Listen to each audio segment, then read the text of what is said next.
Ipinadama ng kapulisan ang pagmamalasakit sa kapwa upang makatulong sa mga nangangailangan. Kaya naman nagsagawa ng livelihood training ang Regional Police Community Affairs and Development Unit Cordillera sa mga kababaihan ng Alapang, La Trinidad, Benguet.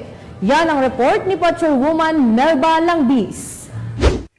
Nagsagawa ng livelihood training ang mga kapulisan ng RPCADO Cordillera sa pangunguna ni Police Lieutenant Colonel Denver Alidao sa Barangay Hall, Alapang, La Trinidad, Benguet noong ika-23 ng Mayo, taong kasalukuyan.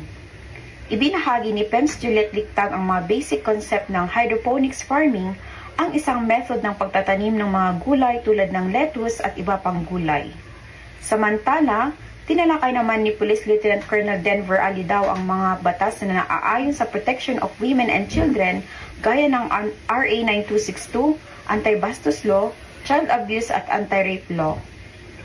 Itinampok sa aktibidad ang aktwal na demonstrasyon kung saan lahat ng kalahok ay nakibahagi para matutunan ang nasabing pamamaraan ng pagtatanim. Ang hydroponics ay ang pamamaraan ng pagpapatubo ng mga halaman gamit ang water-based nutrient solution.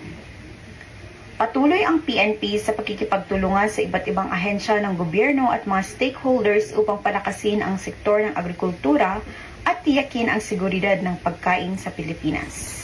Mula dito sa Alapang, La Trinidad, Benguet, ako ang inyong PNN correspondent, Patrolwoman Melba Langbis. Alagad ng batas, tagataguyod ng balitang pulis. Maraming salamat, Patrolwoman Langbis.